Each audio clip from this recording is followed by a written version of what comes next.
Welcome to the NAIA Football Podcast. You are listening to episode 3 of the podcast. We've had the quarterfinals come and go, and we are on the semifinals. You can sit back, relax, and enjoy the analysis of NAIA football. And I am joined with my editor of the NAIA football website, NAIAFball.com, Corey Thorpe. Corey, how are you doing tonight, man? Hey, man, I'm all right. You get enough Thanksgiving dinner? Oh, man, I'm the best. And let me tell you, talking about Thanksgiving, to the schools that played this week, they had a magical feeling. There's nothing like practicing and playing on the weekend of Thanksgiving. So congratulations to all 8 quarterfinalist teams. Corey, before we get to playoff action, let's talk about bowl games. Bowl games in the NAIA are a rarity. So there used to be in Virginia, near the Virginia Beach area, called the Oyster Bowl, which would host lower-level teams. And the last NAIA was Weber International down in South Florida. But the Oyster Bowl doesn't exist anymore. There is only one bowl game, Corey, that offers a chance for NAIA teams to come play in it, and that's the Victory Bowl. Corey, let me ask you, what do you think about bowl games in our league in the NAIA? John, I think that anytime a non-player team gets more opportunity to practice and play, it's a good thing for your team. And more development is always a good thing in the long run. I totally agree with that. You know, you have 2 teams playing in the Victory Bowl this Friday. You have Ottawa out of Arizona and Olivet Nazarene that got these extra 2-3 weeks of practice that they wouldn't have had because they didn't make the playoffs. So I want to say congratulations to those 2 programs for making the playoffs, or excuse me, for making the Victory Bowl, because that can help a program a lot. I always think about Campbellsville in Kentucky. They've been to Victory Bowls previously, and the extra practice time they got, they went from Victory Bowl champions a couple years down the road, winning the Mid-South. And I know if you talk to any Campbellsville fan, the Victory Bowl is a huge plus. So this Friday, I'm excited to watch and keep up with the Victory Bowl between Ottawa, Arizona, and Olivet Nazarene. I wanted to give a huge shout-out to Ottawa, Arizona. They've been really active on the Twitter feed here, and especially a shout-out to Coach David Mosley over there at Ottawa. He's one of the good guys, and if any recruits listen to this show, he's one of the guys to get in touch with, especially if you want an opportunity to go play college football in Arizona, because they are on the up and coming. So watch out for this. But, Corey, let's get straight into the playoffs, man. We had the quarterfinals, 8 very talented teams. I would say we had 3 games where the favorites won, and then we had a game of toss-up between Kansas Wesleyan and Dickinson State. And before we get going, I want to congratulate Dickinson State for representing the North Star well. You played a heck of a game, only lost by 3, and a credible opponent to come down to Salina, Kansas, and play against those Coyotes. And, Corey, do you have any initial thoughts on what happened in this game? This was a 43-40 game that got sealed with a late second interception by the Coyotes. It was really a back-and-forth game. Both offenses really came to play. You talk about Dickinson State. Their offense was just clicking. Hayden Gibson went 22 of 30 for 380 yards and 4 touchdown tosses. Tiger Fry caught 2 of those touchdown tosses and had 159 of the yards. So, I mean, it was really, as my grandfather would say, that was a defensive struggle because both defenses struggled. It was definitely a barn burner. Ahmad Andrews, the running back for Dickinson State, I didn't feel like they got him going like he needed to. He only had 55 yards on the game. And, yes, they had success passing the ball, but if I'm Dickinson State, if I didn't get my running game going against Kansas Wesleyan, who loves to extend the games, if I'm Dickinson State, I would have wanted to shorten the game, kind of like what they did against Northwestern, where it was more of an offensive struggle. I had a feeling that if they could shorten the game, they had a chance to win. But credit to the Coyotes for coming out and winning that game.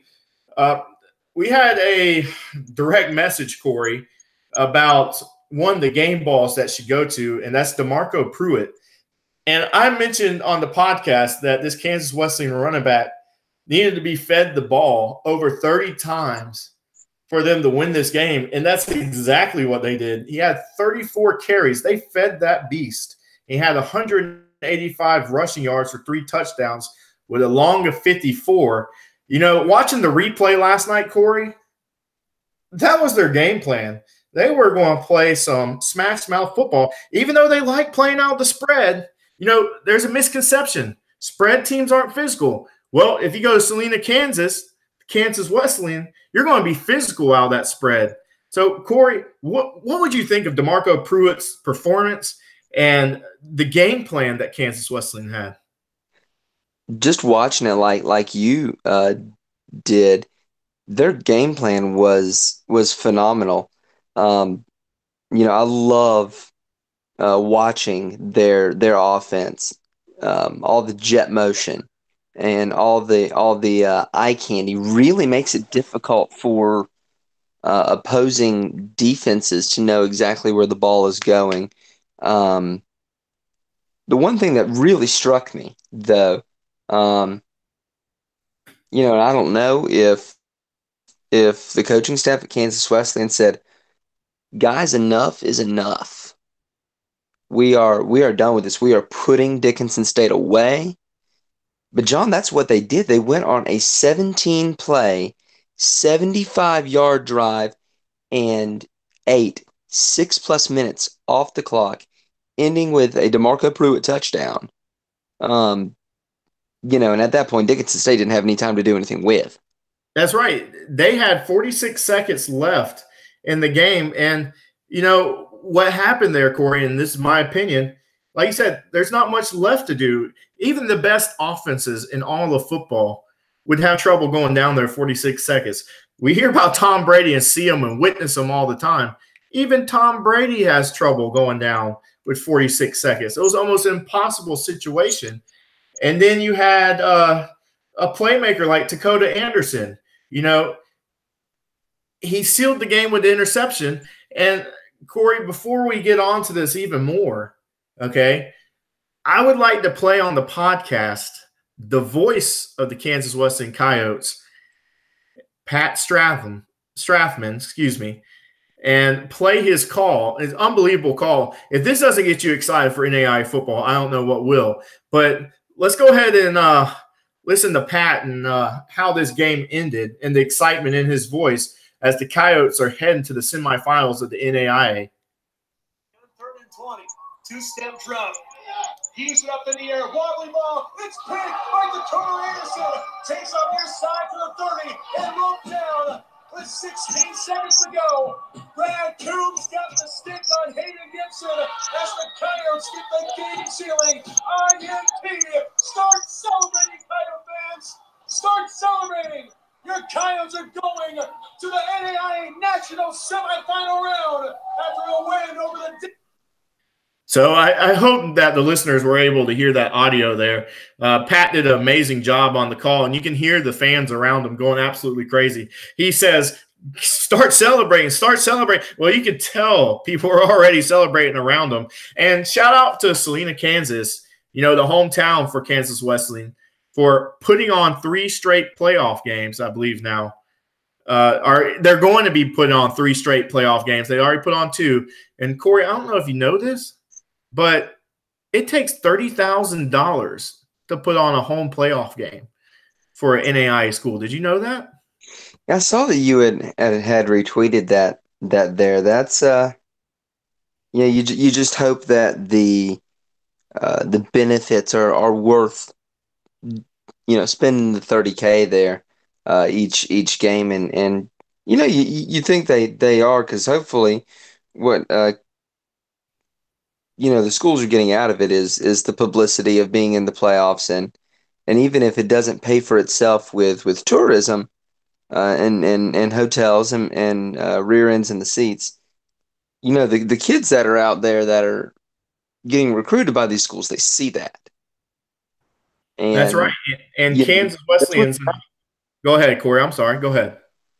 that's what it's all about, is the kids here. That's right.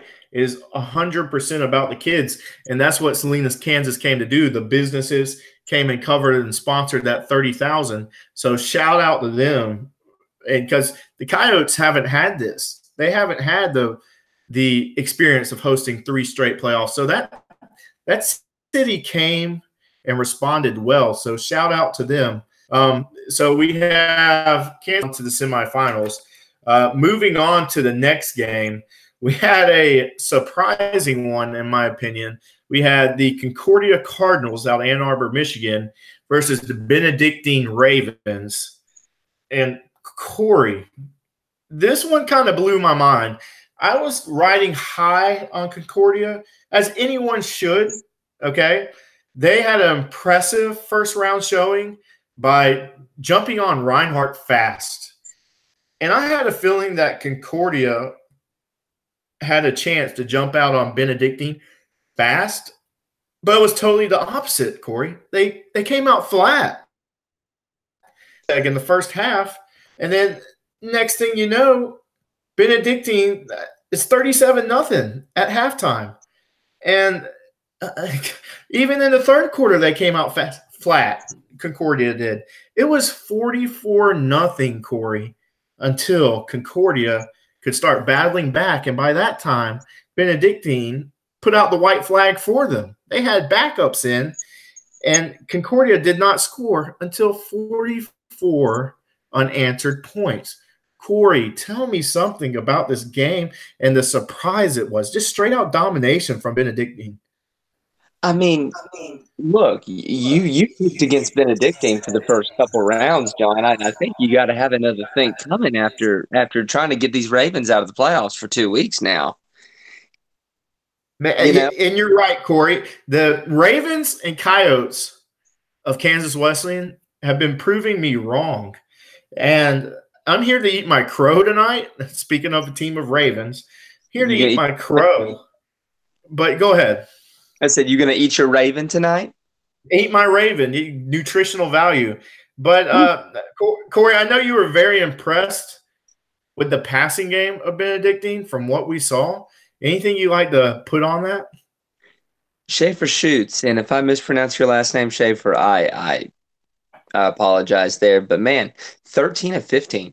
273 yards. That's almost 20 yards an attempt. I really like 20 yards per attempt as a better metric than yards per reception. It just tells you a lot more about what's going on in the passing game. But that is about as efficient as you could ask for out of a team. Yeah. And you're right, John, talking about how they rolled out they were trying to, shorten the game and let Concordia kind of, walk away. They rushed 57 times, Benedictine did. They were trying to shorten that game for poor Concordia. Right. Yeah, I totally agree with you. And when Benedictine struck, they struck big. One of the big surprising things for me was that Concordia had an inability to rush. You had Joe Connor, who I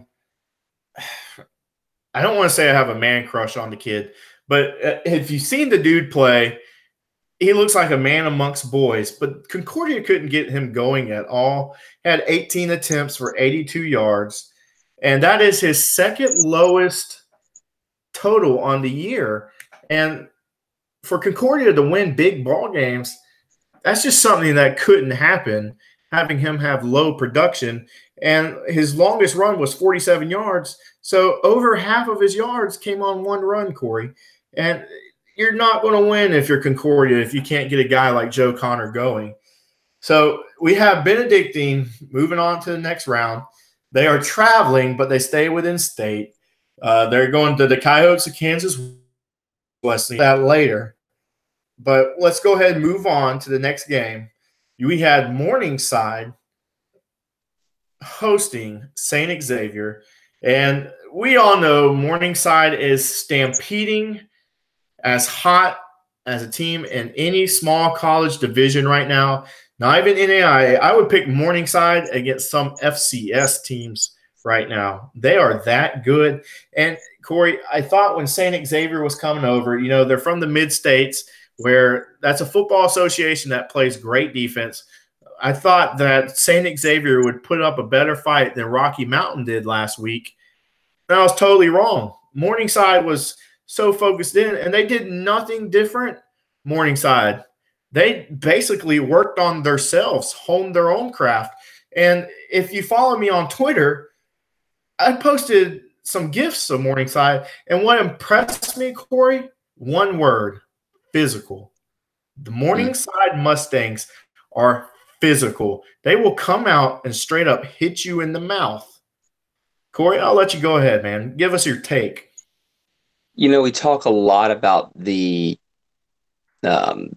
relationship between Solsma and Niles. Solsma and Niles, Right. Solsma and Niles, Solsma and Niles. We talk about them. They are the single best tandem in the NAIA. They are Peyton and Marvin Harrison out here in the middle of the country here. They are amazing. But you know what? They used Niles as a decoy whole game. Oh yeah, Niles, I mean he got his production, Corey. You let him in receiving, but I saw that too on film. They were so worried about Connor Niles beating him, it gave some distribution to some other guys. and we talked about that. Last week. Can anybody rein in Connor Niles? Well, yes. St. Xavier reined him in, but it turns out that it just doesn't matter. It just does not matter. No, You stop Niles, and you're going to find Jurgensmeyer. And here's the thing is, Niles is going to get his, whether you're on perfect coverage or not. It's just the Morningside offensive system. The guy had 180 yards, and St. Xavier game plan for him, And I have a gift of Connor Niles. Not only does he receive very well, he will put people on their butts. And he is the ultimate football player that you just fall in love with. St. Xavier, I thought, Corey, had a great plan. Earlier in the game, they were blitzing the heck out of Solsma, trying to make him to make quick decisions. And that offensive line saw tons of people coming from different directions. St. Xavier had 4 sacks, but Solsma, he can be unconventional at times and even throw off his back foot and beat you. He's just that good. He's going to find his guys. And it's like St. Xavier kind of picked their poison there.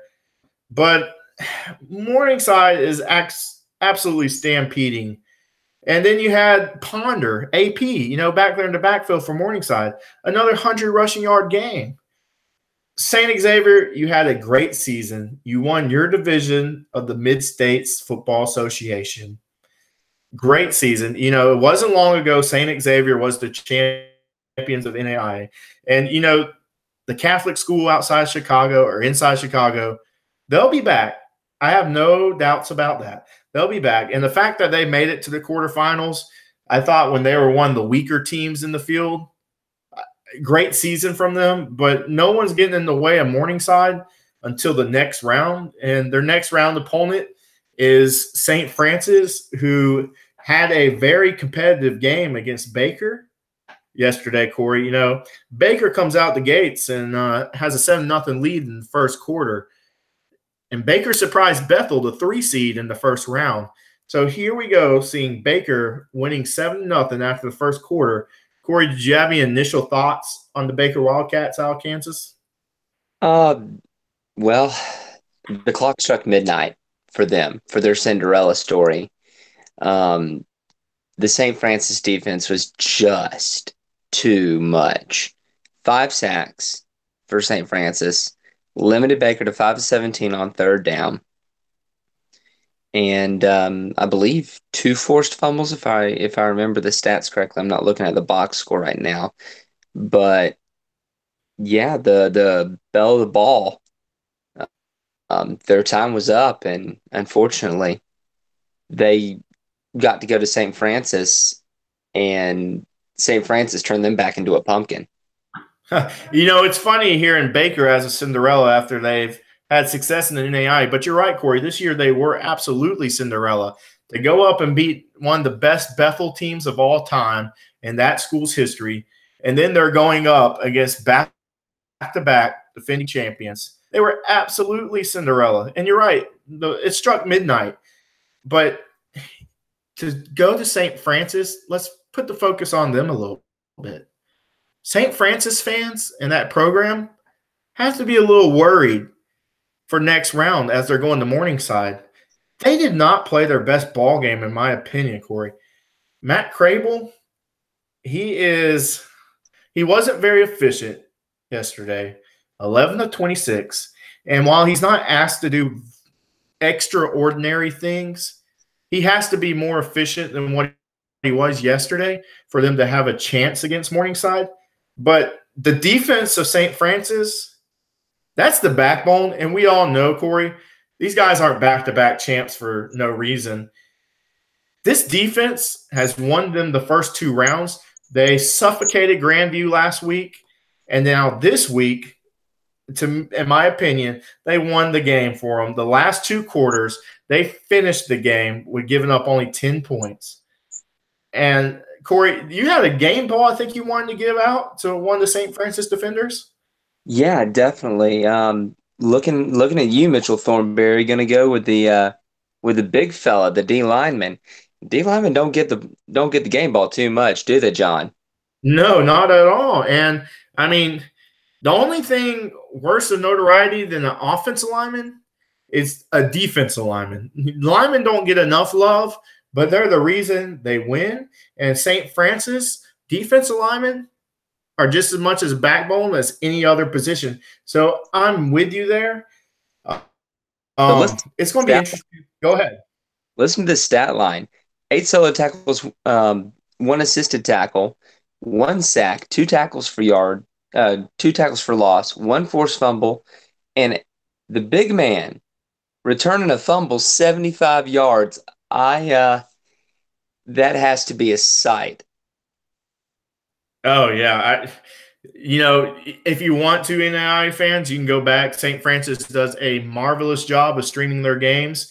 It's on YouTube if you want to go back and watch it. It was actually pretty funny. So, Corey, we're starting a YouTube channel that you'll be a part of too, of top 10 plays. And that, to me, might have been play number 1 for this week. Absolutely unbelievable. So as we wrap up the first round, the quarterfinals, who would you say out of the 4 teams that won is the most impressive team? I think we have the same answer. The people that are listening probably have the same answer, but go ahead and say it, Corey. Go ahead and say the same thing that we've been saying. Morningside is just they need to turn up the video game level a little bit. Right now they're playing on freshmen, and they need to turn the video game up to like Heisman level. It's just it's absurd what they're doing. Yeah, I totally agree with that. And we're going to start talking about semifinal round. But before we do, let's just go ahead and say that last year Morningside had to travel to St. Francis. So they say that the NAIA National Championship game was played in the semifinals last year. And now people are going to say that the National Championship played in the semifinals again this year. Morningside and St. Francis might not meet in Daytona, but that is a championship quality game there. It's amazing that you're going to have the number 1 seed in NAIA against the back-to-back champs. That is a unstoppable force against an immovable object. That's going to be great, but as we talk about the most impressive team, I guess we shouldn't sleep on Benedictine. Corey, you mentioned the Ravens have made me look terrible.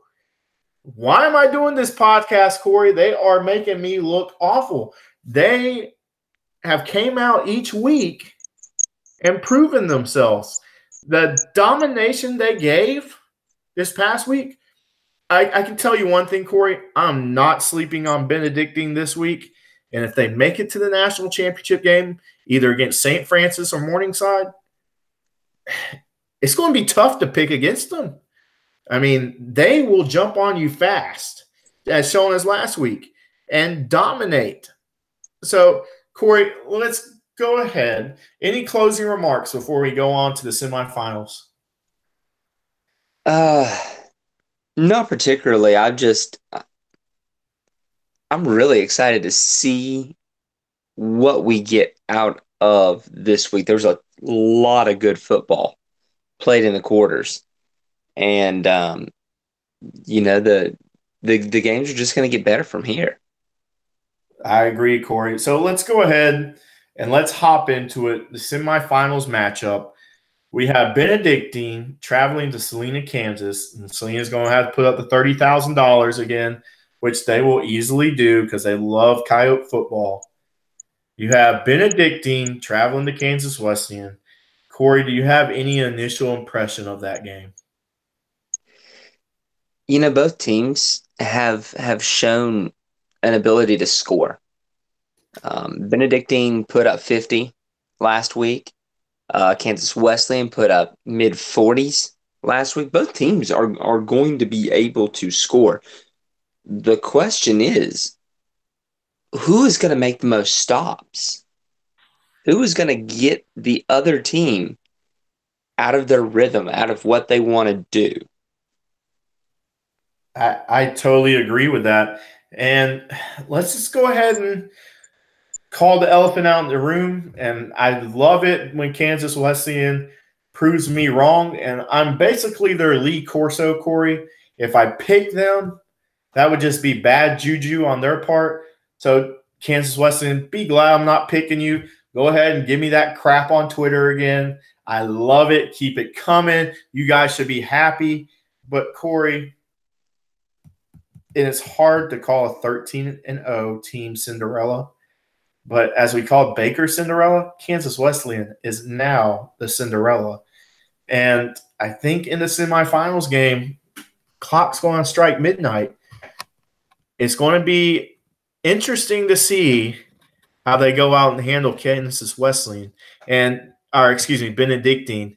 And K-Dub, they have the most interesting personalities on the coaching staff.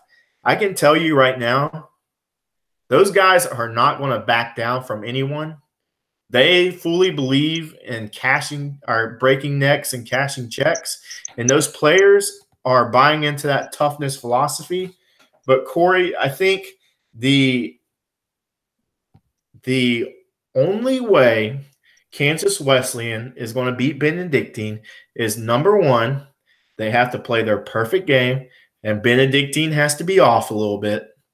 Number two, just like last week, DeMarco Pruitt is going to have to be fed the ball at least 30 or more times, shorten the game some, shorten the game, keep pace with Benedictine, and beat them at the end. That is how I think Kansas Wesleyan can beat Benedictine. But, Corey, I'm going to go with the Ravens here. Like you said, their quarterback was super efficient. I can't pronounce his name right now. You can pronounce it for me, but he was super efficient. And watching their film on their team website, if he's that efficient again, I just don't see Kansas Wesleyan beating them. And especially if their defense starts out that fast. You see the box score from last week from Benedictine's game. Concordia had 458 total offense. That offense didn't come till garbage time, man. They are absolutely suffocating. And they'll force you into turnovers too. Concordia saw they lost a fumble. But, Corey, go ahead, man. Give me your prediction. Am I wrong? Am I wrong? Is Benedictine not going to win this game? Look, Benedictine fans, listen to me. This is the guy that picked against you twice. Don't listen to his garbage. Oh, Hey, come on now. I got to If jump you on make, somebody's bandwagon. if you make it to Daytona, when you make it to Daytona, remember that I'm the one that's had your back ever since the beginning of these playoffs here. I need some Benedictine gear here. But I'm gonna ride this Benedictine bandwagon until the wheels fall off. Um, I like Benedictine's ability to force turnovers.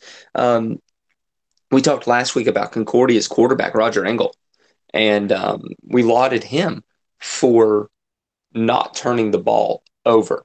And they forced him into 2 picks. They forced a fumble out of Joe Connor and returned it for a touchdown.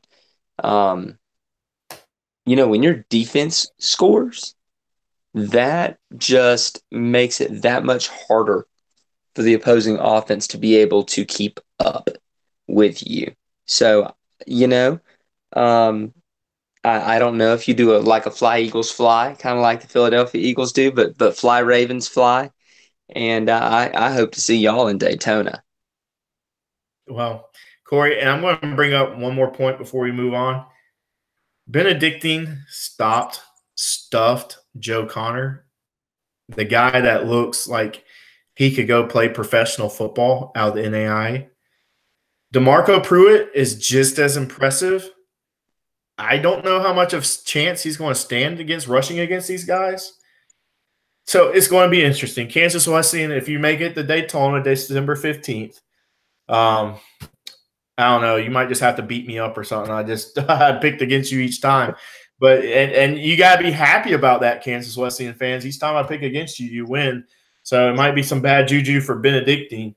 Corey, let's go ahead and move on to what would be considered the game of the week. And that is St. Francis, back-to-back champions, traveling to Morningside. Corey, St. Francis won this game last year, but it just doesn't seem like the same St. Francis team that we had last season. I don't think they have the offense to keep up with Morningside, but go ahead. I think you're right. I think that's going to be the problem. If Morningside was just a Texas Tech style program with offense out its ears and absolutely no defense to speak of, then yeah, St. Francis might have a chance at this. But Morningside's defense has been really, really good. They've been making these lopsided games just look, like I said earlier, absurd. I keep using that word. That's what it is. This is like a Dali painting here. And you're only gonna hold the Morningside passing attack down for so long before it explodes. Right. And last year you had Morningside traveling to St. Francis, and there have been many Morningside fans on my Twitter feed saying that St. Francis won't really like traveling to Morningside this year. I guess they think home advantage is what's going to set them apart this year. And I would say definitely it's more than just home advantage. Morningside is just pretty daggum dominant no matter what they've done. And the rushing attack of Morningside has been improving, Corey, but that offensive line for Morningside, they're physical, man. I know you watched that tape. I know we both watched the game yesterday, but St. Francis, they're known for their defense. Corey, do you think that St. Francis can keep up with Morningside, that defense? Mm-mm. Mm-mm. I hate saying it, and I hate counting out a team that's a proven winner, but they could play this game in Juneau, Alaska for all I care. the result's going to be the same. I have Morningside winning this, and St. Francis, prove me wrong. Prove me wrong, please. And I'm going to get hate for this. I don't think it's particularly close. Right. Well, here in the 2017 game, St. Francis had that home field advantage we're talking about, and they defeated a similar dominant Morningside team. Both teams were undefeated going into the game, and St. Francis is definitely not the same ball club as last year. But this won't be the first time that St. Francis has ended a perfect season for Morningside, an amazing season. And most of those players that played against Morningside last year, they're back. And it's going to be interesting because as we're both picking Morningside, St. Francis has to be confident going into this game.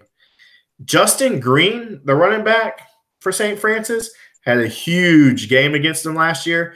So it's going to be interesting if legendary Coach Donnelly goes back to that rushing attack and see if he can get another 234 rushing yard game. Morningside's going to come to play. I guarantee you they're going to be pissed off. Both teams are pissed off probably at each other, thinking that this team's going to be in my way again, and I'm going to get rid of them. But I'm going with the Morningside Mustangs, home field advantage, Solsma and Niles, last go-around. They don't let the back-to-back champions trip them up this time. Corey, are you in agreement with me? Yeah, I think Morningside wins, and like I said, I don't think it's going to be particularly close. Right, and I'm with you, man. But closing up with the podcast, thank you all for following us, interacting with us. You can catch us on Snapchat, Instagram, Facebook, Twitter, all on the same username of NAIA Ball. When we go to Daytona, it's going to be interesting. We're going to extend the opportunity for both programs that are there to one team control our Snapchat, one team control our Instagram, so the whole NAIA nation and all of college football fans can follow, and hopefully it'll be a special occasion. If you are planning on going to Daytona, please direct message us. We are going to do a meetup at the BJ Brewery House, just outside the stadium, walking distance. Correct, Corey? Yeah, that's what I saw. It's right across the road from it. Should be within walking distance. We had a real hard choice between them, Texas Roadhouse, and Miller's Ale House, but the variety of menu here and the deliciousness of the beer won out, and that, friends, is our in-depth analysis on restaurants. That's right. Well, Corey, they can come just join us for a steak and a beer and whatever other drinks you want. But man, it's been a lot of fun doing this with you. We're going to wrap up this week. We're heading to the semifinals. NAIA fans, prepared to be excited. These are the 4 best teams in our league. These 4 teams could compete with anybody in small level college football. We are also looking for sponsorships. We are only asking for $1 at the individual level. Business, universities, programs, sponsorships at $10 level. Look, guys, we are outreaching to thousands of people each week, and it's only growing from there. So come sponsor with us. Come advertise with us. Corey, any last thing before we sign out? I just want to give a quick shout out. I love to give shout outs to the coaches that retweet us, especially on these podcast tweets, because these coaches, they don't have to do that when it's not highlighting their specific team in the tweet. But Coach Yost from Benedictine says, "Call me Bumpy." All right, Bumpy. That's what it says. So I'll give you a shout out. Thanks for retweeting us, and like I said, hope to see y'all in Daytona. All right, man. Well, I appreciate you being on with me. NAIA fans, family, stay classy. Enjoy.